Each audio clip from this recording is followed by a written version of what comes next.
At 2:14 in the morning, my brother called me from a parking lot and said, "Cole, I can't go home." I knew something was seriously wrong. Dean was 55, had a steady engineering career, a house, and a wife he'd been married to for 30 years. He shouldn't have been sitting alone in his truck at 2 in the morning, afraid to walk through his own front door. "Where are you?" I asked. "Covington. Hyde Park parking lot." "What happened?" He took a shaky breath. "I asked Sheila if I could go fishing with Butcher's cousin next weekend." I almost laughed. "That's it? I haven't been fishing in 4 years, Cole." I asked for one weekend. Then his voice dropped. She said no. "Why?" "The garage has to be reorganized before the Pattersons come over next month." "The Pattersons aren't coming until October." "I know. I told her that. I said we could clean the garage and I'd still have weeks left." She just looked at me and said, "I thought you cared about this family." Then she walked away. Silence filled the line. "I've been sitting here for an hour," Dean said, "because I don't know how to go back in there." That was when I stopped thinking about fishing. My name is Cole Bryant. I'm 58, a retired corrections officer from Louisville, Kentucky. I spent most of my adult life watching people adapt to lives they had stopped believing they could change. I knew that kind of silence. I had seen it before. I just never thought I'd hear it in my brother's voice. "Stay on the phone," I told him. "Tell me everything." He talked for 91 minutes. The fishing trip was only the beginning. 12 years earlier, Dean had been offered a promotion at his engineering firm that would have moved them to Portland. He wanted it badly. His supervisor thought he was taking it, but Sheila called the man herself and turned it down, saying Dean had decided the timing wasn't right for the family. Dean didn't even know she had done it until 2 weeks later, when his supervisor mentioned it. When he confronted her, she told him, "I was protecting us." Then Dean told me about their savings account. Sheila's name was the only one on it. His entire paycheck went there, and she gave him money for gas and lunch. "She gives me an allowance," he said. I sat there in the dark, listening to my brother say that word, allowance. And suddenly, the fishing trip didn't sound like an argument between a husband and wife anymore. It sounded like the first time Dean had finally decided to ask what his life belonged to. Marcus Ford had been Dean's closest friend since college. He'd stood beside my brother as his best man. Then, about 8 years ago, Sheila decided Marcus was irresponsible and a bad influence because he'd gone through a divorce. Her logic was simple. Bad choices were contagious. Dean stopped talking to him. 7 years passed. Then there were Tyler and Mara, Dean's own kids. Good kids, both of them. But they had grown up watching their father ask permission for almost everything. Tyler was 26 and still believed that was what marriage looked like. Mara had moved to Columbus 2 years earlier, and she only called her dad when she knew Sheila wasn't home. Sitting there in the dark, I felt something settle inside me. It wasn't anger. Not yet. It was a decision. "Dean," I said when he finally went quiet, "go across the river. Get a room at the Covington Inn. I know the manager. I'll call ahead." "Cole, I can't just. You're already sitting in a parking lot at 2 in the morning. You've left for the night whether you plan to or not. Go to the inn. I'm coming to Cincinnati." There was a long silence. "You don't have to." "I know. I want to." I swung my legs out of bed. "I've wanted to for about 25 years, brother. This just finally feels like the right time." When I hung up, Patrice was awake. She didn't bother pretending otherwise. "How bad?" she asked. "Bad." I turned on the lamp. "I'm going to Cincinnati." She sat up and studied me with the same calm, steady look she'd had for 32 years. Then she nodded. The switch. I nodded back. We'd talked about it before, but never seriously. It had always been one of those conversations married couples have when there's a problem they can't solve. "How long?" she asked. "A week. Maybe 10 days. She reached for her phone. "I'll call the school and reschedule your sub-coverage." Patrice teaches 4th grade, and she has always handled complicated situations like she handles fractions. Quietly, patiently, one step at a time. Then she looked at me. "You're going to need to practice his handwriting. He still does that thing with his sevens." "I know. Cole, you two may be identical, but you're not strangers. You haven't been around Sheila in 4 years. She'll notice anything that feels off." She gave me a look. "Practice the sevens." So I did. I arrived in Covington Friday morning and found Dean in room 114 at the Covington Inn. It was comfortable, quiet, with a view of the river. Dean looked like a man who had finally slept without waiting for someone to tell him when he was allowed to wake up. We sat across from each other at the small table by the window. I knew that face better than any face on earth. Same jaw, same eyes, same slight asymmetry on the left side. 58 years of the same genetics, somehow producing two completely different lives. Dean stared at me for a moment. This is strange. We're twins. It's always strange. No. He pointed between us. You look like what I think I'm supposed to look like. That hit harder than anything he'd said on the phone. Right there. I knew this wasn't just about a fishing trip. Here's what's going to happen, I told him. You're going to tell me everything. Your schedule, her schedule, what she expects from you, what you eat, what you watch, when you leave for work, when you're expected home, her routines, her triggers, her tells, everything. I leaned forward. Because before we change anything, I need to understand exactly what you've been living with. She's going to know, Dean said. Maybe, I told him. Eventually. But before she figures it out, she's going to spend a few days wondering why everything suddenly feels different. After 30 years of running your life, that might be the first thing she can't control. Dean was quiet. Then the corner of his mouth lifted. She reorganized the garage last spring. There's nothing left to do. I know. He stared through the window at the slow gray Ohio River. She told my boss I didn't want that promotion. I know. You told me. He turned back toward me. I wanted that promotion, Cole. I know you did. For the first time since I arrived, I saw my brother again. Not the cautious man who had spent years measuring every word before saying it. My brother. Don't blow up my house, he said. I'm not going to blow up your house. I set down my coffee. I'm just going to remind it what you sound like. We spent Friday and Saturday going through every detail. Dean talked. I took notes on a yellow legal pad. Sheila's schedule. Her morning coffee. The way she expected the dishwasher loaded. The neighbors she avoided. The friends she had slowly pushed out of Dean's life. Even the way she referred to his engineering work as your little projects. Dean said it without hesitation, like the words had stopped meaning anything to him. They meant something to me. Sunday morning, Dean took a Greyhound to Louisville, where Patrice was waiting at the station. She agreed to let him stay with us, feed him properly, and keep him off his phone, unless there was an emergency. Before he walked inside, she told him, "Come in. Eat something real. Your brother's got this." That afternoon, I drove Dean's gray sedan back across the river to his house in Hyde Park. Sheila's preferred radio station was still programmed on the dashboard. I pulled into the driveway and sat there for a moment. 30 years she had been running this man's life. I had 10 days to see what happened when the machine stopped working the way she expected. I grabbed Dean's keys and walked inside. Sheila was in the kitchen preparing Sunday dinner, pot roast. Dean had told me it was her signature dish whenever she wanted the house to look perfectly normal. She glanced up. "You're late. Traffic on the bridge." I hung Dean's keys on the right hook by the door.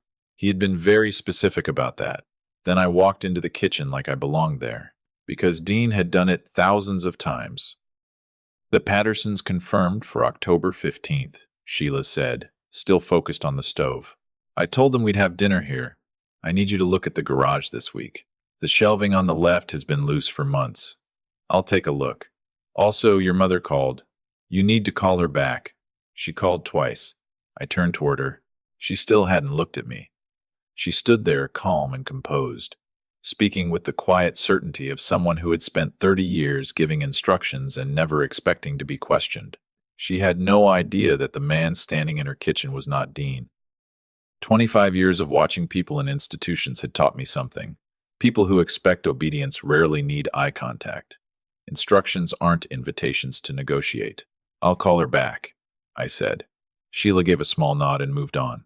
At the time, it seemed insignificant. By Wednesday, she would remember that moment differently. Dinner was quiet. Tyler stopped by after work. He lived 12 minutes away in Oakley and worked downtown at a marketing firm. He ate with us, barely speaking, but once he looked across the table at me, there was something in his expression I couldn't place. Not suspicion, Something more cautious. I remembered it. After he left, I cleared the dishes and washed them without being asked. Sheila watched from the doorway like she was waiting for me to make a mistake. Later, I sat in the living room with the evening news on. At 9, Sheila settled into her chair with a book. 10 minutes passed. "You're quiet tonight," she said. "Long week." I kept watching the television. "Good quiet, though." She turned a page. Dean had warned me about that phrase. Years ago, he'd called the silence in their house good quiet. Sheila had corrected him immediately. Quiet wasn't good, she'd said. Quiet meant something was being avoided. So when she finally looked up, I was ready. "What does good quiet mean?" she asked. "It means I'm comfortable. It means the house feels okay." She stared at me. "It doesn't always feel okay." I let the silence sit between us. A moment later, she changed the subject. "The pot roast was good." "Yeah, it was." I went upstairs at 10:30 and lay down in Dean's bed. Same room, same ceiling, 30 years of the same routine. But tomorrow, that routine was going to change. Monday morning, 6:45, I was making coffee when Sheila came downstairs in her robe. She already had that familiar look, chin up, shoulders straight, ready to hand out the day's instructions. "The Hendersons are coming Saturday," she said, reaching for her mug. "Confirm the menu with Sandra. She has that dairy issue now. And move your plans with Tyler to Sunday. Also, your car needs to be out of the driveway by 10. Sandra notices cars." I poured my coffee and turned around. "No." Sheila stopped. Not froze. Stopped. "What?" "Tyler's plans stay where they are. My car stays in the driveway. And you can call Sandra about the dairy issue. You're better with that stuff than I am." The kitchen went silent. I picked up my mug. Sheila stared at me, as if I'd suddenly started speaking another language. Her expression shifted, searching for the response that had always worked on Dean. "Dean, I'm just asking you to—" "I know what you're asking." My voice stayed calm. "And I'm saying I'm handling everything else. But those 3 things are yours." She stood there for another second, then walked out without finishing her coffee. I watched her disappear down the hallway. I didn't know it yet, but she went straight for her phone. And before Monday was over, someone else was going to hear about the changes happening in that house. Sheila was pleasant at dinner that night. Too pleasant. It was deliberate, polished, almost surgical, the kind of kindness that made you aware there was another version waiting underneath it. Dean had warned me about this. He called it the good weather warning. Sunny skies right before she wanted something. "I was thinking," Sheila said, passing the salad, "we could repaint the den before the Pattersons come." I looked around. "The den looks fine. It looked fine 3 years ago. It's dated now. I like it." She smiled. "I just think it would be nice." "Then let's talk about it after the Pattersons visit. We'll see if they even notice." I took the salad bowl. "No point painting a room for guests who don't care." She set the bowl down a little harder than necessary. I said nothing. Wednesday afternoon, Mara called. Dean's younger daughter was 23 and living in Columbus. She called the house phone, just like she always did. She rarely used Sheila's cell because she knew better. "Hey, Dad." Her voice was cheerful, but cautious. She was doing what children of controlling parents learn to do, checking the temperature before saying anything important. "Hey, sweetheart, how's Columbus?" "Good. Really good." "Dad, are you okay?" I paused. "Why? You sound different." "Different how?" "I don't know. More relaxed, maybe." Then she hesitated. "Dad, did you actually tell Mom no about something?" I smiled to myself. "Why would you ask that?" "Because she called me Monday and said you were being difficult." "I've never heard her say that about you." She stopped. "She uses that word for Tyler when he pushes back. Never you." I leaned against the counter. "Things change." Her voice softened. "Dad, is everything okay? Are you okay?" She deserved an honest answer, but not the whole story. "Not yet. I'm better than I've been in a long time, Mara. I promise. You don't need to worry about me." Silence. I could almost hear her putting the pieces together. "Okay," she finally said. "I believe you. Come visit Saturday. Bring your appetite. I'm cooking." "You're cooking?" She laughed softly. "You never—" She stopped herself. Okay. Yeah. I'll come Saturday. After we hung up, I stood alone in the kitchen. Mara knew something had changed. She just didn't know what.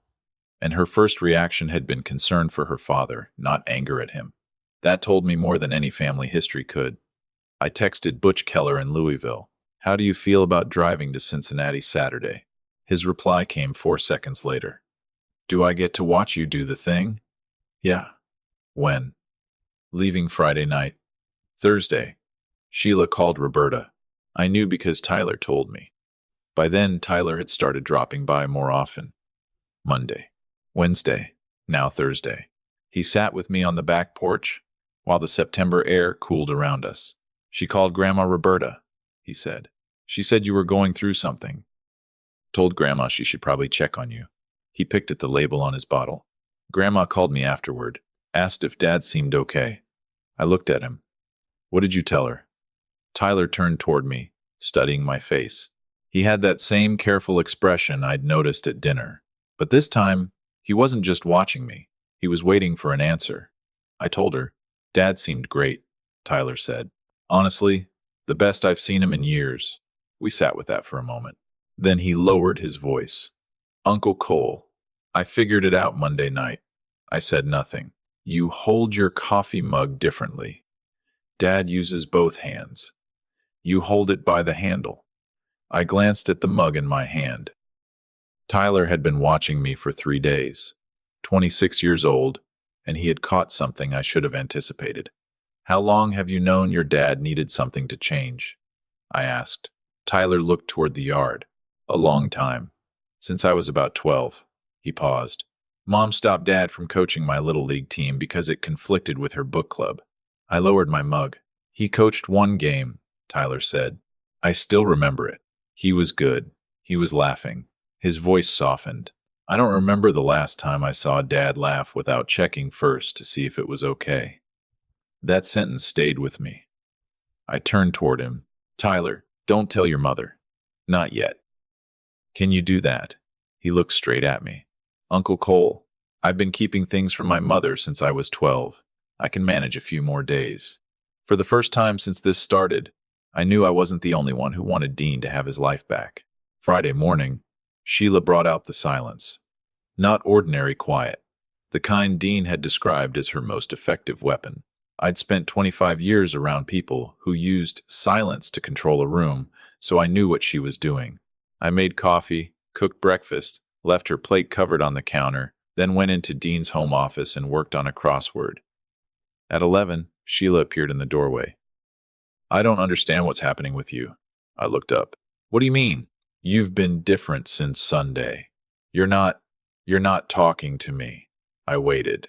Confusion was written across her face. And Sheila Vance Bryan was not a woman who showed confusion easily. I feel like you don't care about what I need right now, she said. I hear you. I set down the crossword. What do you need? She hesitated. Whatever speech she'd prepared seemed to disappear. I need things to feel normal. They feel pretty normal to me. I kept my voice calm. I made breakfast. I checked the garage. I fixed the left shelf. It was 2 loose screws, by the way. I've been right here all morning. That's not what I mean. Then help me understand. I looked directly at her. What do you mean, specifically? That last word stopped her cold. For 30 years, Sheila had been used to Dean understanding the assignment before she finished giving it. Now she was standing in front of a man who was making her explain herself. I watched the question hit her. Sheila stood there for a long moment, and for the first time since Sunday, I saw something beneath that practiced composure. Not softness. More like someone who had relied on the same strategy for so long that being forced to explain it to a man who wouldn't back down was unfamiliar territory. She turned and walked away without answering. I knew she would call Roberta again. I just didn't know yet that Roberta's next conversation with her would change the entire weekend. Being a twin isn't about finishing each other's sentences or somehow sensing when the other one is hurting. It's simpler. There is one person in the world who has known your face longer than anyone else. When that person finally shows up, you remember what you looked like before life taught you to shrink. Saturday morning, Butch Keller arrived at 9 with a pickup truck, a cooler, and enough snacks for a small army. Sheila opened the door. Butch. She said his name like it came with a complaint attached. Sheila. Butch smiled. Beautiful morning. Brought drinks. Dean around? He stepped inside before she could answer. Butch had never been good at reading subtext, and for once, that was exactly what I needed. In the kitchen, he set the cooler down, looked at me, and somehow kept a straight face. Morning. Morning. Butch. I handed him a coffee. Glad you made it. Wouldn't miss it. His grin told me he was enjoying every second. At 11, Mara arrived. She hugged me, then held me at arm's length and studied my face. You look good, Dad. She watched me a little longer than usual before letting go. She knew something had changed.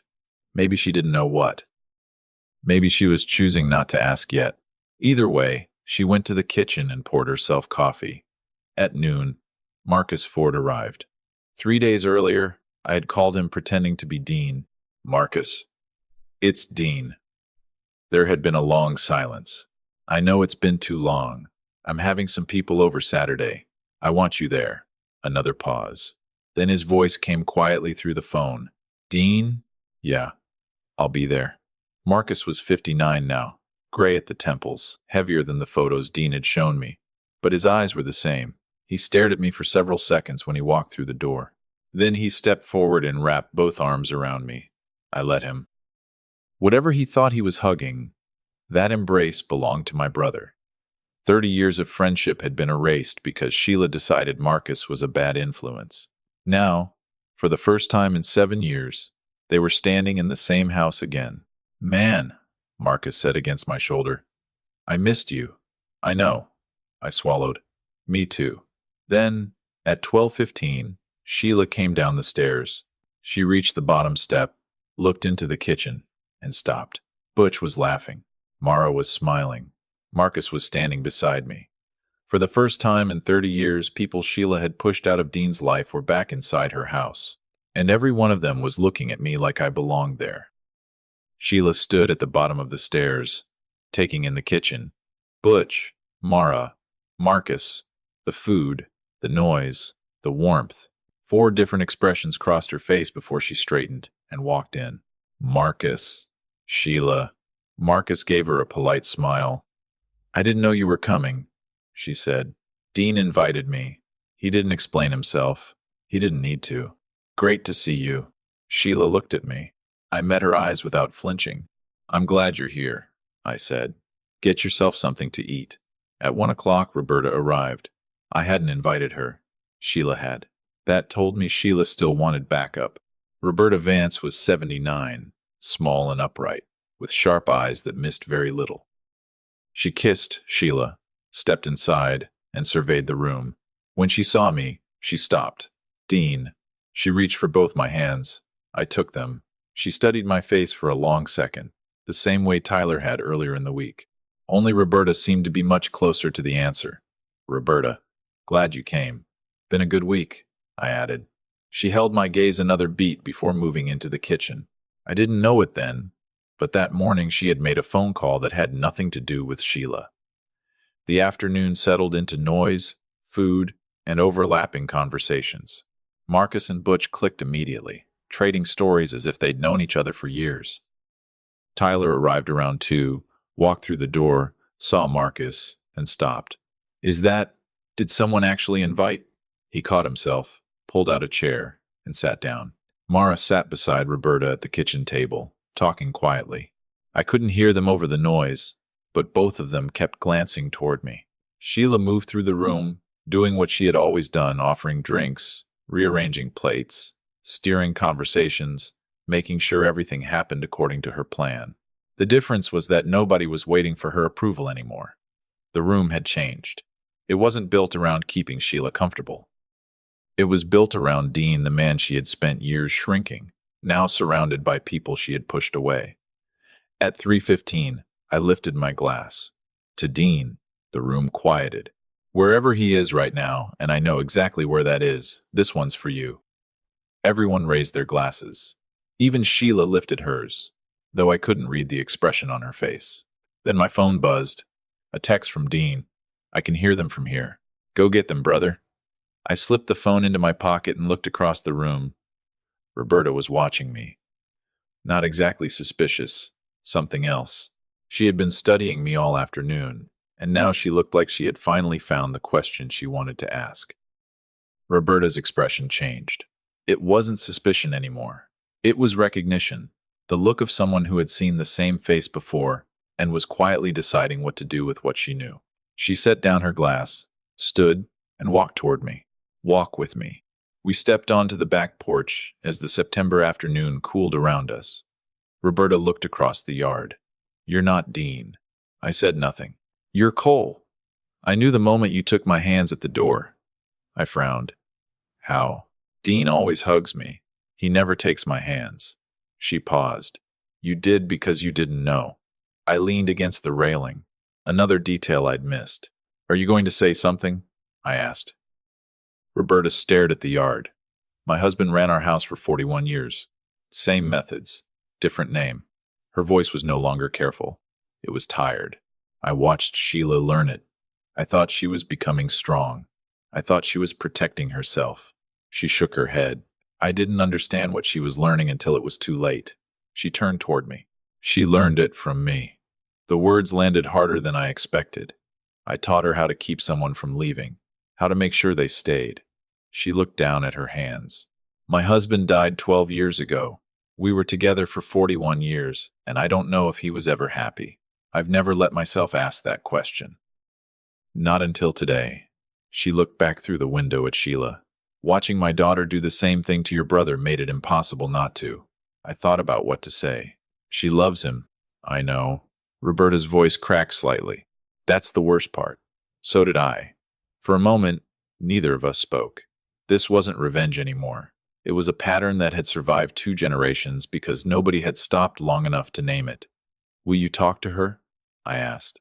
Roberta finally looked at me. That's why I came. At 4:30, Dean's gray sedan pulled into the driveway. Patrice had driven him. She came through the door first, gave me a look that clearly meant I know everything, and we'll talk later, then went straight to Marcus and introduced herself. Dean stepped inside. Same face, same height, same eyes. 58 years of shared genetics standing in the same room for the first time in 10 days. He looked around the kitchen. Marcus, Butch, Tyler, already on his feet. Mara, covering a surprised laugh with one hand. His house, his kitchen, full. Then he looked at me. I stepped aside. That had been the point of all of this. Every no, every uncomfortable silence, every coffee, every moment I had worn his life just long enough to prove that it could belong to him again. Dean walked to the table and sat down. Tyler took the chair across from him. Mara reached over and placed her hand on her father's. Sheila stood at the edge of the kitchen, watching. For the first time all week, she wasn't directing anyone. She wasn't correcting anything. She wasn't telling the room what came next. She was simply standing there, looking at the man she had spent 30 years controlling and realizing he had finally returned as himself. Sheila looked at her husband, and Dean looked back at her. Whatever passed between them in that moment belonged to them. I didn't need to stand there and watch. I went out to the back porch, where Roberta was waiting. She'll talk to me tonight, Roberta said, after everyone leaves. How do you know? Because she called me Thursday crying. She said Dean was different, and she didn't know how to reach him anymore. Roberta looked out at the yard. Something. If the only way you know how to hold someone is to put them in a box, and then one day the box stops working, you have to learn another way to hold them. She paused. She asked me how, and I told her I'd show her tonight. I stood beside her. Neither of us said anything else. Some things don't need an argument. I left Cincinnati Sunday and drove back to Louisville, back to Patrice, back to my own house and my own coffee mug, which I still hold by the handle. Dean called me Monday night, not from a parking lot this time. From his kitchen. I could hear the difference immediately. She agreed to counseling, he said. How did it go? Cole. His voice changed. Did you know about her husband? She told me Saturday. He went quiet. She cried. Sheila cried. I didn't know what to do with that. How did it feel? Another long pause. Like maybe there's something underneath all of this that I stopped looking for a long time ago. Maybe there is. First session is Wednesday. Good. Then he hesitated. Cole, yeah? She asked me this morning if that was you the whole time. I smiled.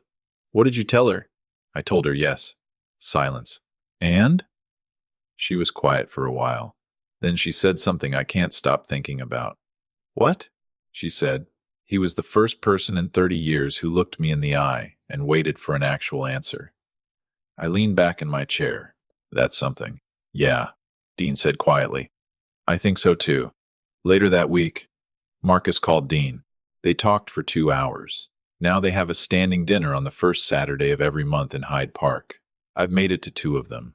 A month later, Tyler told me something I won't forget. Dad laughed at dinner, he said. A real laugh. Marcus said something and Dad just lost it. Tyler paused. I had to look away for a second. I wasn't ready for it. I smiled. That's the one I'm going to remember. Yeah, kid, I said. Me too. 30 years of control didn't disappear in 10 days. But 10 days were enough to prove something Dean had forgotten. His voice was still there. He just needed someone to stop answering for him.